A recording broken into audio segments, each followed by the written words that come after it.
सूर्य ग्रहों में श्रेष्ठ है और चंद्रमा नक्षत्रों में श्रेष्ठ है, उसी प्रकार प्रयाग सभी तीर्थों में सर्वश्रेष्ठ है। पद्म पुराण में वर्णित ये श्लोक जिस तरह प्रयाग की विशेषता को दर्शाता है, उसी तरह इस पावन क्षेत्र का गुणगान करने वाली अनेक पौराणिक कथाएं, किंवदंतियां एवं कहानियां आज भी जनमानस में प्रचलित हैं। ऐसी ही एक पौराणिक कथा है जो भगवान ब्रह्मा को प्रयाग से जोड़ती है। मान्यताओं के अनुसार भगवान ब्रह्मा को यज्ञ करने हेतु एक दिव्य स्थान की आवश्यकता थी, जिसके चयन को लेकर वे बड़ी ही दुविधा में थे। अपनी दुविधा के निवारण हेतु भगवान ब्रह्मा नागों के देवता महाराज शेषनाग के यहाँ पहुंचे और उनसे कहा, हे आदिशेष, मैं यज्ञ करने हेतु इस सृष्टि में एक ऐसा स्थान ढूंढ रहा हूं जो दिव्यता और पवित्रता की दृष्टि से सर्वोत्तम हो। क्या आप मुझे ऐसा कोई उपयुक्त स्थान बता सकते हैं जो सभी तीर्थों में सर्वश्रेष्ठ हो? जगत रचयिता को मेरा प्रणाम। भगवान, मैं धन्य हूं कि आपने मुझे इस योग्य समझा। क्यों ना आप स्वयं ही सभी पवित्र स्थानों का मूल्यांकन करें। ऐसा कीजिए, आप तुला के एक पलड़े पर सप्तपुरियों को रखिए और दूसरे पलड़े पर भगवान विष्णु के स्थायी निवास प्रयाग को रखिए, जिसका भार सबसे अधिक आए। मेरे विचार में वही सर्वश्रेष्ठ तीर्थ होगा। इस मूल्यांकन के परिणाम स्वरूप प्रयाग का पलड़ा ही बदल रहा। इस तरह प्रयाग की प्रधानता सिद्ध हुई और तभी से इसे तीर्थों का राजा कहा जाने लगा। आज भी ऐसी मान्यता है कि भगवान ब्रह्मा ने गंगा नदी के पश्चिमी तट पर 10 अश्वमेध यज्ञ संपन्न किए थे। आज उस स्थान को हम दशाश्वमेध घाट के नाम से जानते हैं। भगवान ब्रह्मा के अलावा इंद्रदेव, वरुण देव एवं सोमदेव ने भी प्रयाग क्षेत्र में ही भगवान विष्णु की आराधना करने हेतु यज्ञ किए थे, जिससे उन्हें भी श्री हरि का आशीर्वाद प्राप्त हुआ। प्रयाग शब्द में प्र का अर्थ है प्रकृष्ट और याग का अर्थ होता है यज्ञ। इसीलिए इन दो शब्दों से बना प्रयाग सबसे पवित्र स्थान माना जाता है। प्रयाग ही संसार में एकमात्र ऐसा पावन क्षेत्र है जहाँ 3 पवित्र नदियों का संगम होता है। इस संगम का भी एक अनूठा महत्व है।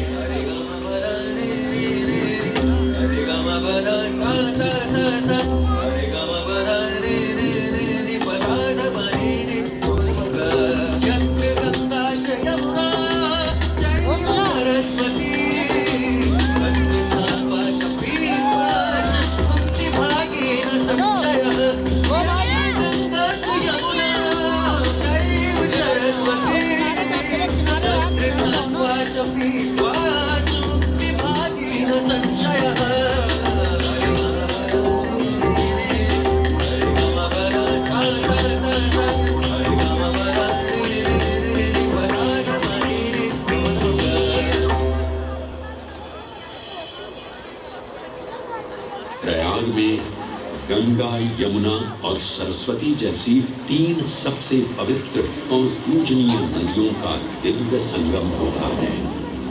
इन नदियों के संगम में स्नान करने एवं संगम का जल ग्रहण करने से मनुष्य मुक्ति का अधिकारी बन जाता है और इसमें किंचित भी संदेह नहीं है।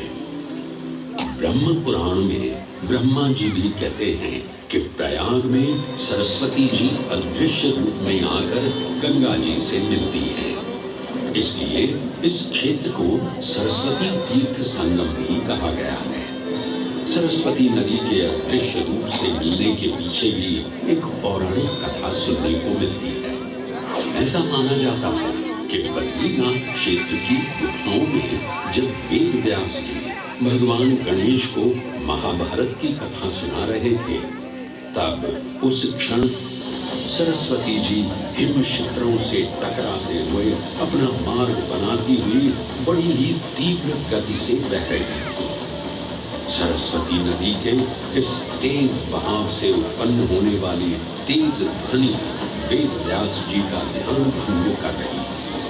इसलिए महर्षि वेद व्यास जी ने सरस्वती जी से वेद और ध्वनि को कम करने का आग्रह किया, परंतु उनके अनुरोध उपरांत भी जब सरस्वती नदी के वेग एवं ध्वनि में कोई कमी नहीं हुई, तो उन्होंने क्रोधित होकर सरस्वती जी को श्राप दे दिया और कहा कि वे अब धरती के भीतर यानी कि पाताल लोक में प्रवाहित होंगी। तब से ये माना जाता है कि हिम शिखरों से उद्गमित हुई सरस्वती नदी उत्तराखंड के माना गांव से आगे अपने अदृश्य रूप में प्रवाहित होती है। आगे चलकर यही अदृश्य रूपी मां सरस्वती प्रयागराज में गंगा एवं यमुना नदी से मिलकर त्रिवेणी संगम को पूर्ण करती है।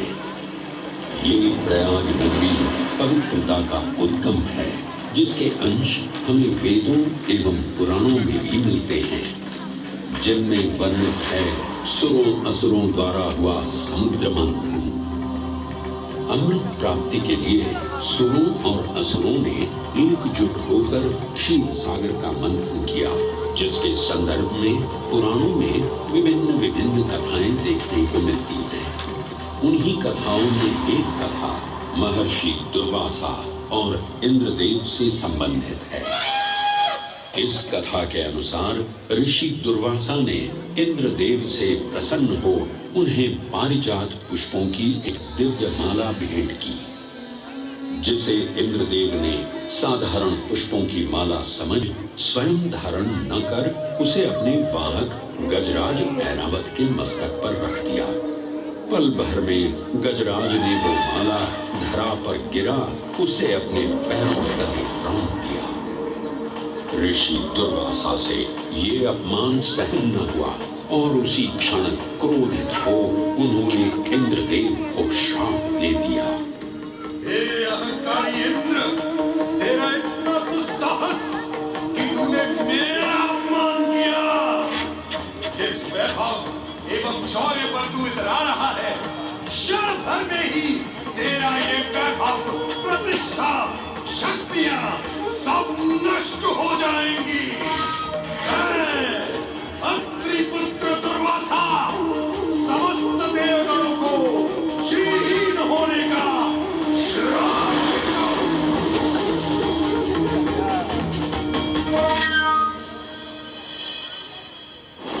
इस श्राप के परिणाम स्वरूप स्वर्गलोक से लेकर वैकुंठ धाम तक का सारा वैभव चला गया। जहां स्वर्गलोक में सभी देवता अपना वैभव एवं शक्तियां खो चुके थे, वहीं वैकुंठ धाम में मां लक्ष्मी भी क्षीर सागर की गहराइयों में चली गई। उनके जाते ही सृष्टि का संतुलन बिगड़ने लगा एवं असुर राजा बलि ने तीनों लोक अपने अधीन कर लिए। ये सब देखकर सभी देवतागण अपने श्राप के निवारण हेतु भगवान विष्णु की शरण में जा पहुंचे और कहने लगे, हे पालनहार, हे स्वामी, अब आप ही हमें इस श्राप से मुक्त होने का मार्ग बता सकते हैं, अन्यथा हम अपनी शक्तियों से सदैव वंचित ही रहेंगे और युद्ध में कभी भी असुरों का सामना नहीं कर पाएंगे। हे देवराज, ऋषि दुर्वासा के श्राप से सभी देवतागण जीवन मृत्यु के काल चक्र में बंध चुके हैं। इस काल चक्र एवं श्राप से मुक्त होने के लिए अब केवल एक ही मार्ग शेष है और वो है समुद्र मंथन। इस समुद्र मंथन से निकलने वाली रत्न ही आपके खोए हुए यश, वैभव और कीर्ति को पुनः स्थापित करेंगे। परंतु आपको इस मंथन के लिए असुरों के बल की भी आवश्यकता होगी, क्योंकि उनके बिना यह समुद्र मंथन संभव नहीं है। जैसी आपकी आज्ञा प्रभु, हम असुरों के साथ समुद्र मंथन करने के लिए तैयार हैं। देवताओं और असुरों ने एक मत होकर क्षीर सागर का मंथन करना स्वीकार किया।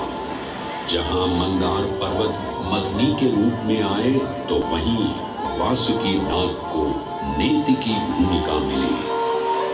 भगवान विष्णु ने स्वयं कूर्म अवतार धारण कर मंदार पर्वत को उसका आधार प्रदान किया। क्षीर सागर को मथना शुरू किया गया और 14 रत्नों में सबसे पहले हलाहल विष उत्पन्न हुआ। उस विष के प्रभाव को कोई भी देवता या असुर सहन करने में समर्थ नहीं थे। इस कालकूट विष से सृष्टि का विनाश हो सकता था। इसीलिए इस आपदा से बचाने स्वयं देवों के देव महादेव प्रकट हुए और उन्होंने इस विष का पान किया। ये सब देख मां पार्वती ने विष को भगवान शिव के कंठ तक ही रोक दिया। इस कालकूट विष के प्रभाव से महादेव का कंठ नीला पड़ गया और तभी से उन्हें नीलकंठ के नाम से भी जाना जाने लगा।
हलाहल के पश्चात समुद्र की गहराइयों से मां लक्ष्मी का आगमन हुआ, जिन्हें भगवान विष्णु ने वर्ण करके अपनी अर्धांगिनी बना लिया।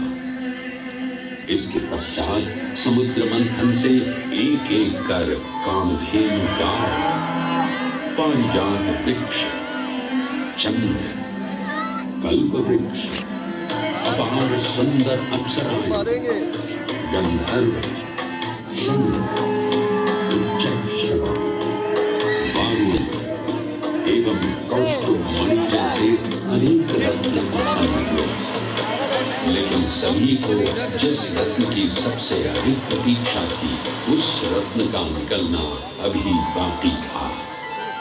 अंततः आयुर्वेद के देव धन्वंतरी अपने हाथ में अमृत कुंभ लिए प्रकट हुए।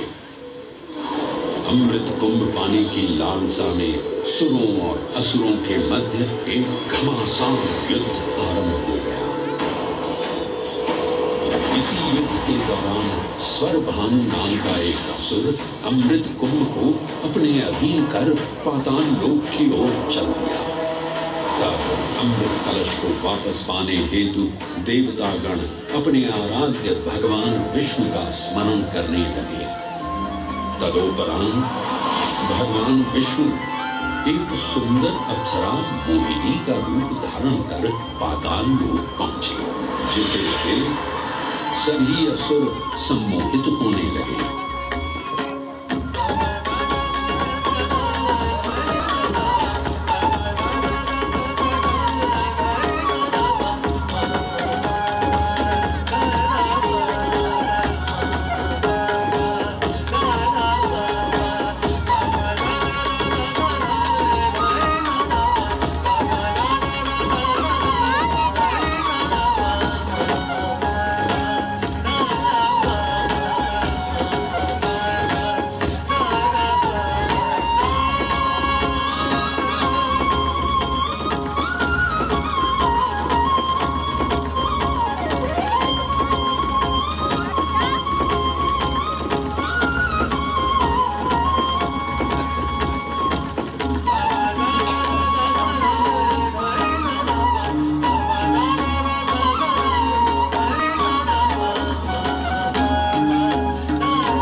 से आई है, इसलिए तो मेरा मन ही मोह लिया। इसे तो मैं ही लेकर रहूंगा। इस सुंदर अप्सरा ने तो हम सबको सम्मोहित कर लिया है। हे सुंदरी, तुम कौन हो और यहाँ क्यों आई हो?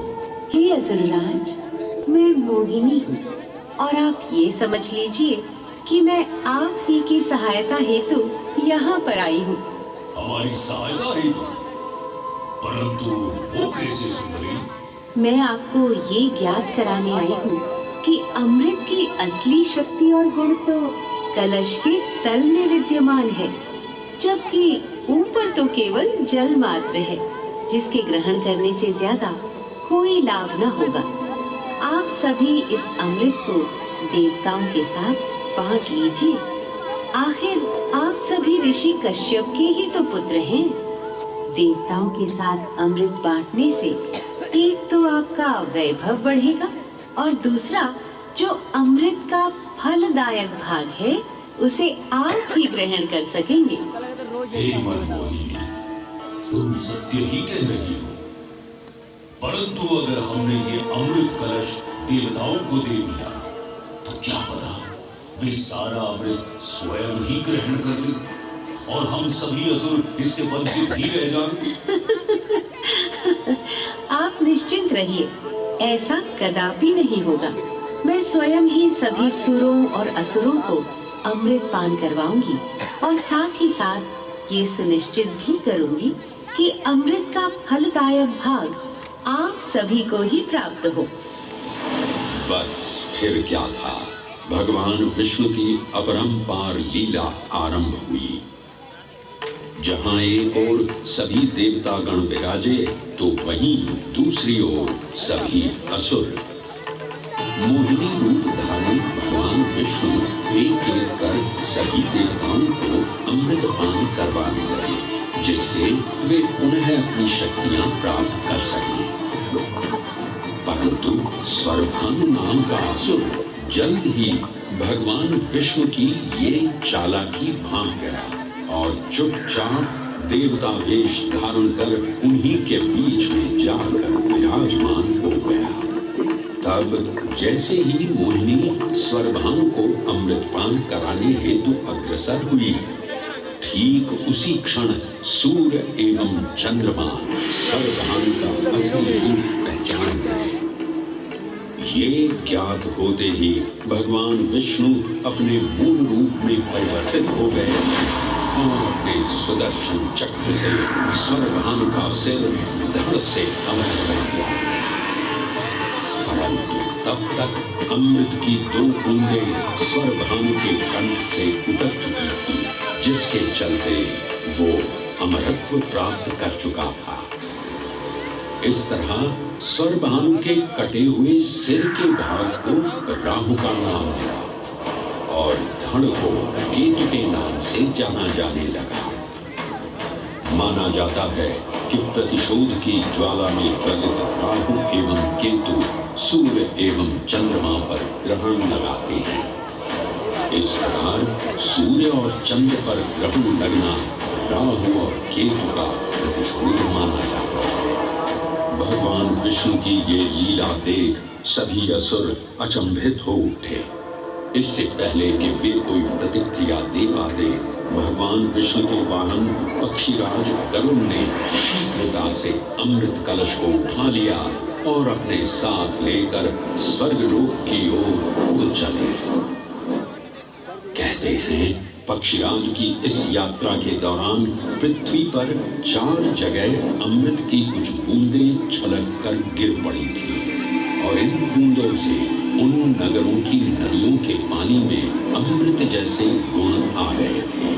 वे 4 स्थान हरिद्वार, प्रयाग, उज्जैन एवं नासिक है और यही कारण है कि इन 4 नगरों में कुंभ का पर्व मनाया जाता है। ऐसी भी मान्यता है कि एक दिव्य दिवस एक सांसारिक वर्ष के बराबर होता है और पक्षीराज गरुड़ की यात्रा में 12 दिन लगे थे। इसीलिए हर 12वें वर्ष में कुंभ पर्व मनाया जाता है।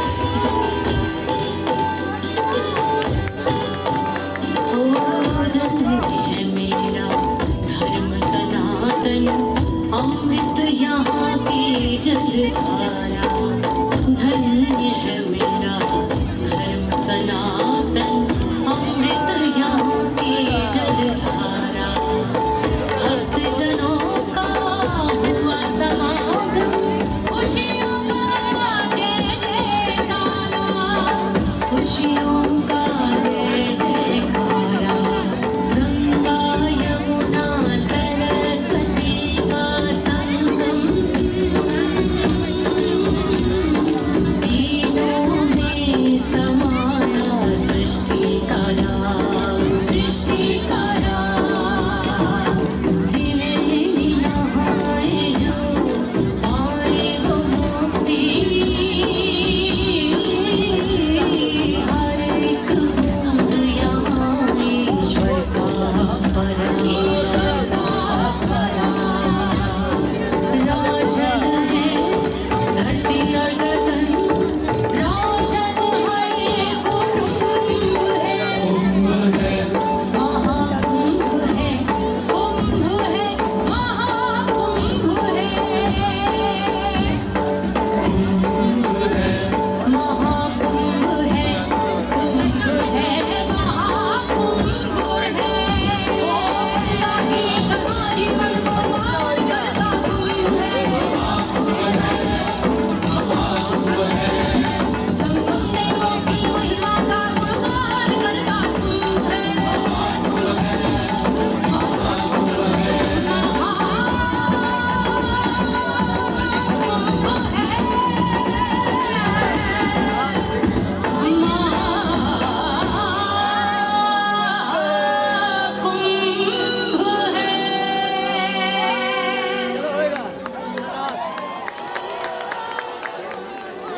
ग्रहों के अनूठे संलेखन से सुनिश्चित होता ये कुंभ महापर्व प्रयाग की भूमि पर उसी नक्षत्र में आयोजित होता है जिस नक्षत्र में यहाँ अमृत की बूंदें गिरी थी। गणनाओं के अनुसार जब बृहस्पति वृषभ राशि और सूर्य चंद्रमा मकर राशि चक्र में प्रवेश करते हैं तब प्रयागराज में कुंभ पर्व आयोजित किया जाता है। सनातन धर्म की प्राचीनतम धरोहर माना जाने वाला ये कुंभ पर्व भारत ही नहीं बल्कि विश्व भर से आए करोड़ों श्रद्धालुओं का स्वागत करता है। कुंभ पर्व केवल एक पर्व ही नहीं बल्कि एक तीर्थ का अवसर भी है जहां लाखों करोड़ों श्रद्धालु कल्पवास के नियमों का पालन करते हैं। पौष पूर्णिमा से लेकर माघ पूर्णिमा तक चलने वाले कल्पवास के दौरान तीर्थालु सांसारिक सुखों को त्याग कर तपस्वी संतों की तरह कुटिया में रहते हैं।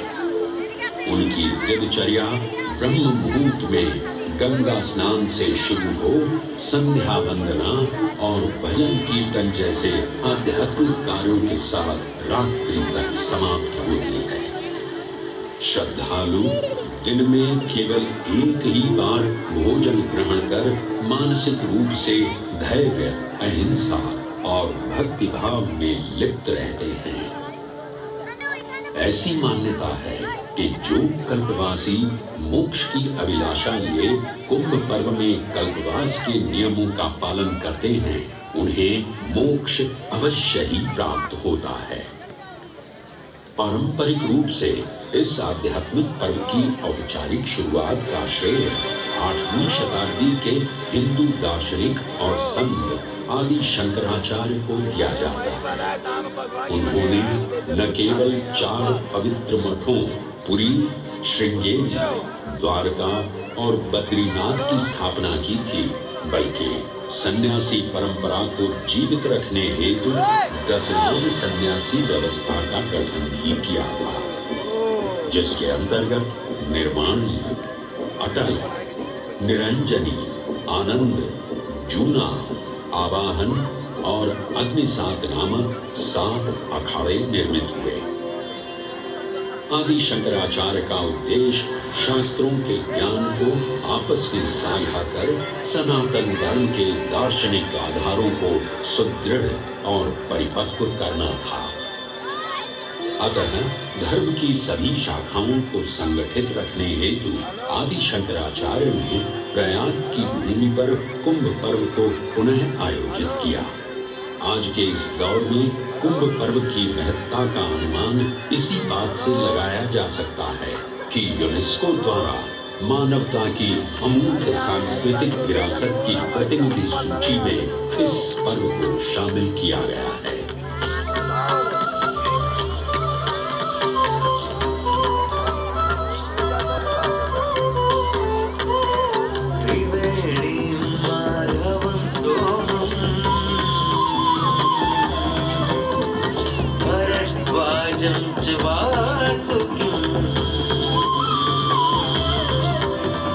वन्दे अक्षयवटं शेषम् प्रयागं तीर्थनायकम्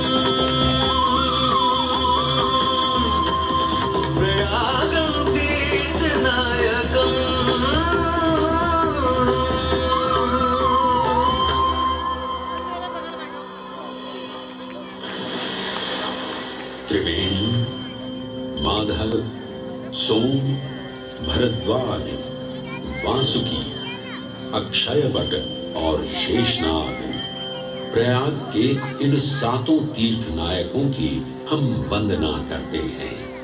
परंतु उक्त सातों तीर्थ नायकों में वेणी माधव का ही प्रमुख स्थान है। त्रिवेणी संगम में स्नान के साथ साथ श्रद्धालु वेणी माधव मंदिर में दर्शन कर भगवान विष्णु का आशीर्वाद भी प्राप्त करते हैं। मान्यताओं के अनुसार वेणी माधव इलाहाबाद किले के परिसर में स्थित पातालपुरी मंदिर में एक पवित्र अक्षयवट वृक्ष के पत्तों पर एक बालक के रूप में विश्राम करते हैं।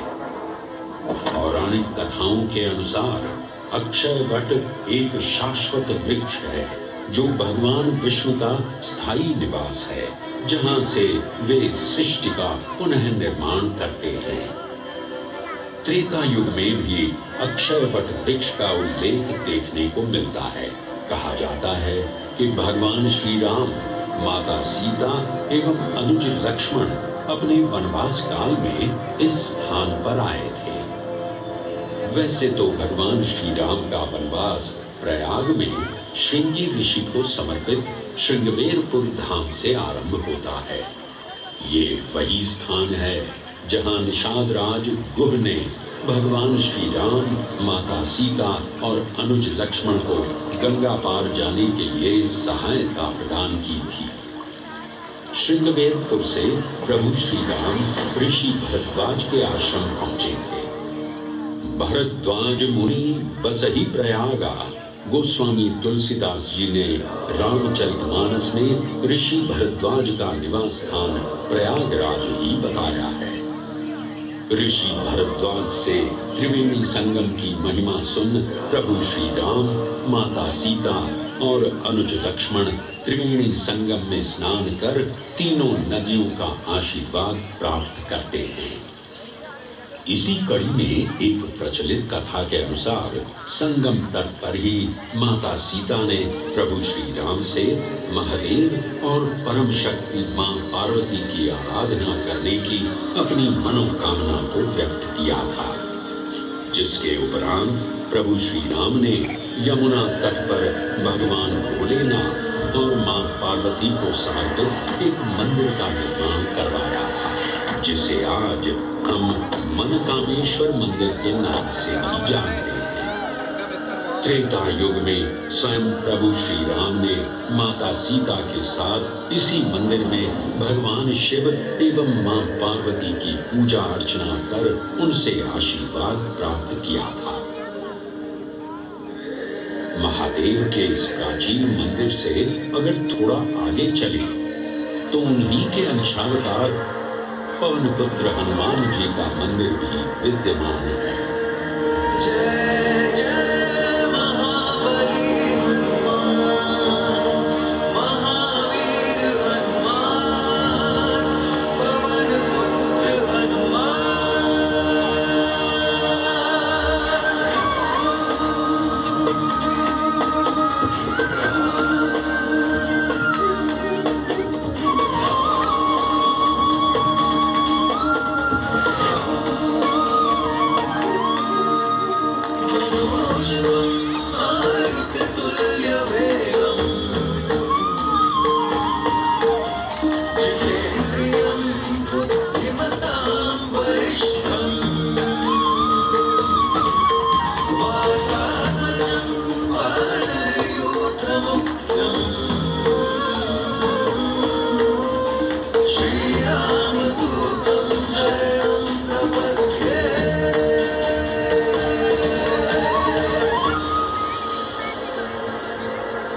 अनोखा मंदिर है जहां हनुमान जी लेटे हुए दिखाई देते हैं।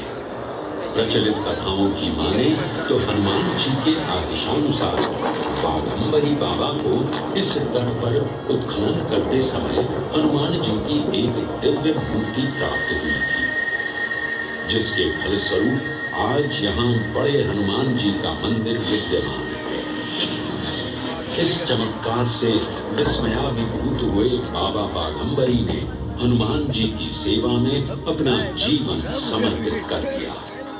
आज भी इस मंदिर की देखरेख का कार्यभार बाघंबरी गद्दी ने ही संभाल रखा है। पुराणों एवं अनेक धार्मिक ग्रंथों में वर्णित प्रयाग क्षेत्र के कौशाम्बी का उल्लेख देखने को मिलता है। कौशाम्बी प्राचीन भारतीय वत्स महाजनपद की राजधानी थी। गौतम बुद्ध ने अपने तपस्वी जीवन के 6ठे और 9वें वर्ष यहीं बिताए और अपने अनुयायियों को कई महत्वपूर्ण धर्मोपदेश भी दिए। बौद्ध धर्म से अगर जैन परंपरा की ओर चले तो ऐसी मान्यताएं आज भी प्रचलित हैं कि प्राचीन तीर्थंकर ऋषभदेव ने भी वत्स देश में ही ज्ञान प्राप्त किया था। इसके अलावा 6ठे जैन तीर्थंकर पद्म प्रभु का जन्म इक्ष्वाकु वंश में राजा श्रीधर और रानी सुसीमा देवी के घर कौशाम्बी में ही हुआ था। यहाँ तक कि मगध सम्राट अशोक ने भी अपनी शाही देखभाल के लिए इसे अपनी उपराजधानी बनाया था। तथ्यों को टटोलें तो अशोक की लाट आज भी इस क्षेत्र में देखने को मिलती है।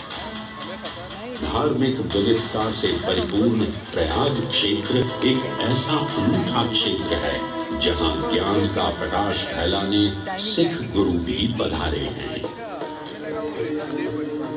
प्रयागराज के अहियापुर में स्थित गुरुद्वारा पक्की संगत साहिब इसी की एक बेजोड़ निशानी है। माना जाता है कि श्री गुरु तेग बहादुर जी अपनी यात्रा के दौरान 6 महीने इसी स्थान पर रुके थे। यहाँ वे प्रार्थना और ध्यान करते थे, इसलिए इसे तप स्थान भी कहा गया है। ये कहना गलत नहीं होगा कि त्रिवेणी संगम के तट पर गुरुओं और संतों की शिक्षाओं का अनोखा समावेश है। ये गुरुद्वारा पक्की संगत साहिब इलाहाबाद या इलाहाबाद के नाम से कुछ समय के लिए चर्चित ये प्रयागराज आज भी जीवंत है। धर्म और संस्कृति का अनूठा इतिहास संजोए हुए तीर्थराज प्रयागराज में वेणी माधव, शिव और शक्ति के विभिन्न स्वरूप आज भी विद्यमान हैं, जो इस पावन क्षेत्र को अद्वितीय बनाते हैं।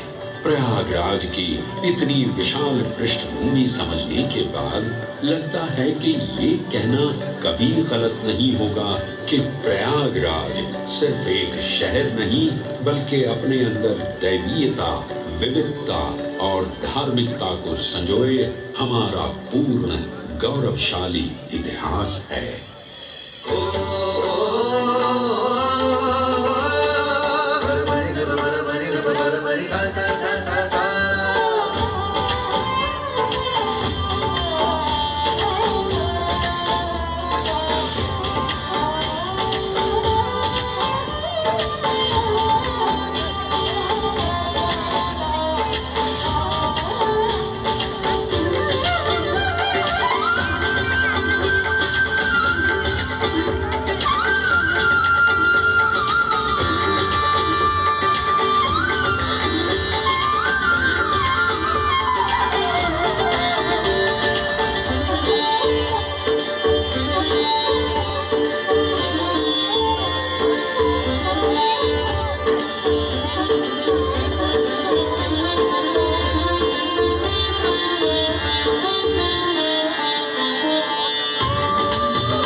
क्या हुआ?